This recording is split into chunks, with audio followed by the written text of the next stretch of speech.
Hi guys! So in this video I will continue building my home makerspace, which I want to create to gain more workspace and storage.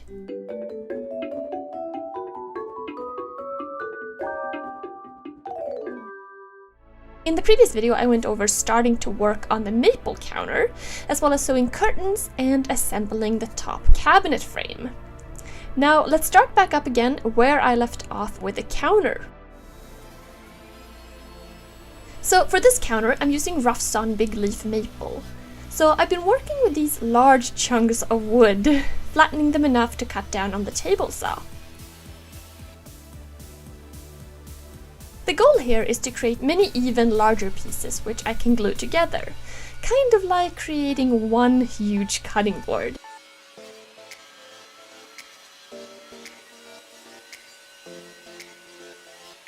This wood though, it is quite challenging to work with. It has a lot of tension and twists and turns, and it's simply difficult to work with such large pieces of wood. So a lot of work has gone into this, and now the pieces are in much more manageable sizes.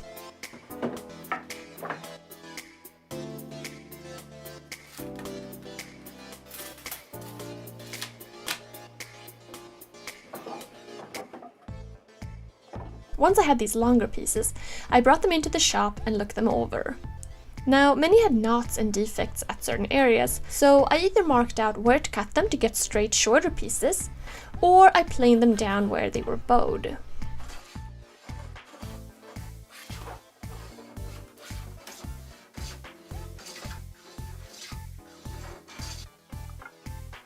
It is really quite a puzzle to figure out which pieces are straight enough to glue up and to piece that together right. And there's just so much wood to work with here. So basically, I'm checking, are they straight? If not, cut apart, add a knot. Repeat many times. And I'm cutting away at the knots to minimize the overall waste.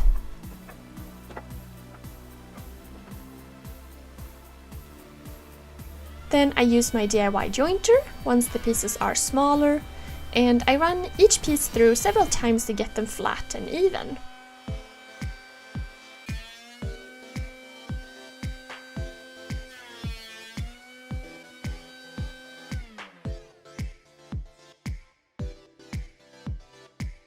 Then finally, I start to glue up sections. My goal here is to glue up many of these smaller boards and then finally glue them all together. And of course I want to make sure I've got good clamping pressure on all sides. Once I have larger sections glued up, then begin the work of flattening each individual section. And I like to start that off with a hand plane. But now, let's leave the counter until next time and move on to the cabinets. Now previously I made the frame for the upper cabinets, and now it's time to work on the doors.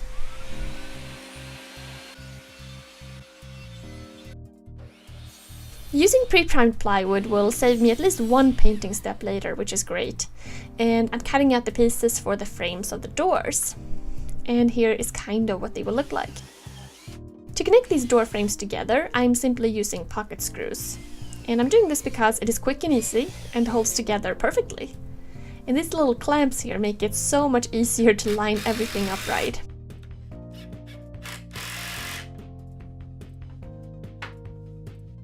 And they fit quite nicely on top of the cabinet frame. I'm using some really nice hinges to attach these doors to the cabinets. And this rockler jig really comes in handy to line everything up right. Then once the large hole is drilled, you simply screw in the hinges.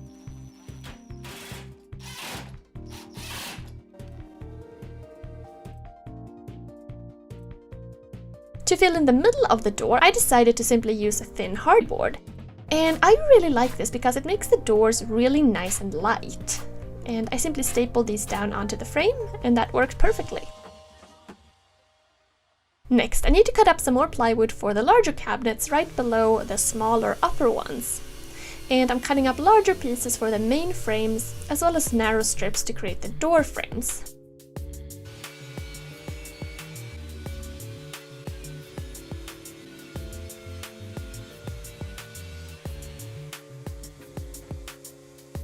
I now have these cabinets up on the wall as well, the same construction as the top ones.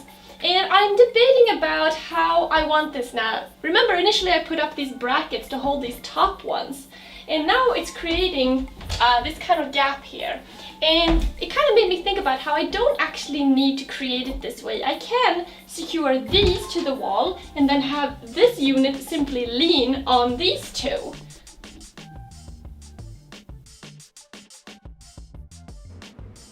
So first of all, I screwed on some backs to the cabinets, countersinking first, and then put them back up on the wall. And here you can see some of this plywood which I'm patching together to form a backsplash.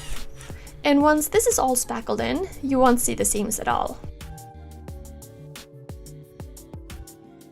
Getting a little extra lifting help from my father-in-law. Is that good, Linn? And as you can see, the upper cabinet is now resting directly onto the bottom ones. I also have the hinges up there. Here are all the doors, and to hide the pocket holes, I'm just using spackle, which works great. For the edges of the plywood on the doors, I'm using some edge banding. And this is really easy to put on. You simply iron and trim if necessary.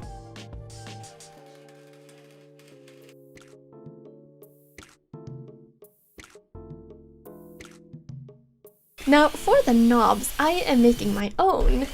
So I have a chunk of mahogany here, which I'm cutting to pieces, finding the center and drilling a hole.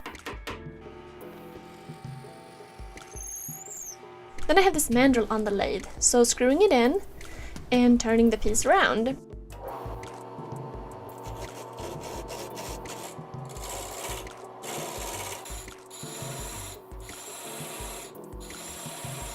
And I have my calipers here to ensure I make them all the same size, more or less.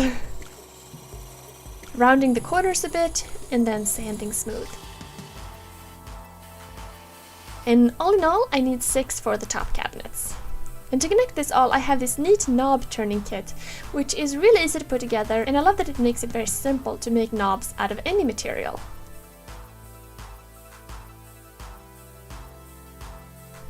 Then it was just a matter of attaching the knobs to the doors.